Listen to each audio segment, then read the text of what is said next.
Turning now to our border with Mexico, there is new evidence tonight concerning Mexican military incursions across that border into this country.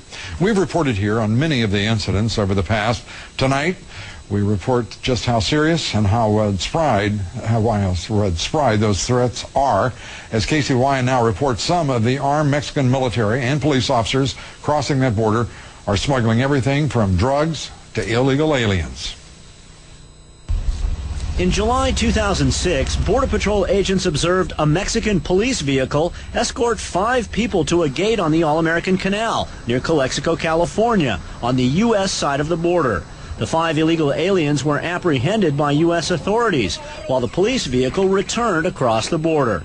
It's just one of 20 incidents involving armed Mexican military or law enforcement officers illegally crossing our southern border in 2006, according to documents obtained by the conservative group Judicial Watch under the Freedom of Information Act. There's been a history of incursions by both Mexican military and police officers into the United States, often armed, and that these incursions are intentional, that the Mexican military and police are entering the United States for purposes other than pursuing bad guys. The Department of Homeland Security document reports 253 incursions by Mexican military or police between 1996 and 2006, including incidents of Mexican military helicopters entering U.S. airspace. Not counted as an incursion, but rather a Mexican military encounter, is this January 2006 incident in Hudspeth County, Texas, which we've previously reported. Now, for the first time, we have video of the high-speed pursuit that preceded the encounter.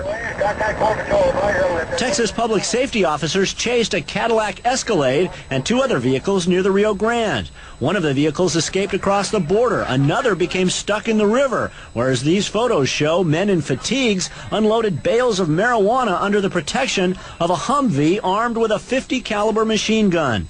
The Escalade's driver escaped, but the SUV was seized, and it contained nearly 1,500 pounds of marijuana. At the time, Homeland Security Secretary Michael Chertoff said this.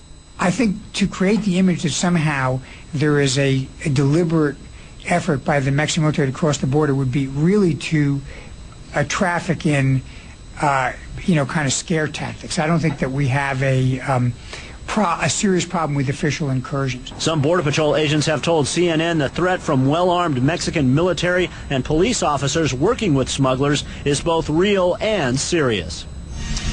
Neither the Mexican Embassy nor the Department of Homeland Security returned our calls seeking comment on Mexican military incursions. Judicial Watch says it hopes to have details of more recent incursions within a few weeks. Lou?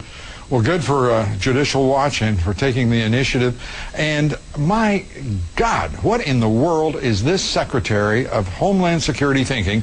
Michael Chertoff sounds like a precious, deluded, naive fool saying things like that about the border and Mexico. I mean, what is he thinking about? Have no idea what he's thinking about, Lou, but it does not square with the reality that is evidenced on the border by these documents and by what we hear from Border Patrol agents and what we've been hearing for years. It's really dangerous down there, and the Mexican military in many cases just does not respect the United States border. And the Department of Homeland Security is operating more like a diplomatic arm than a law enforcement or a national defense agency. It is a disgrace the way it has been managed, the way it is organized, and the way it is functioning, and an absolute insult to the men and women who are serving the nation in uniform, protecting our borders, working in customs, border enforcement. I mean, my gosh, I mean, it's just a disgrace. And if Congress is to take up anything in this new year, it ought to be how these fools have managed and mismanaged this department. Casey, thank you very much. Casey Wyan.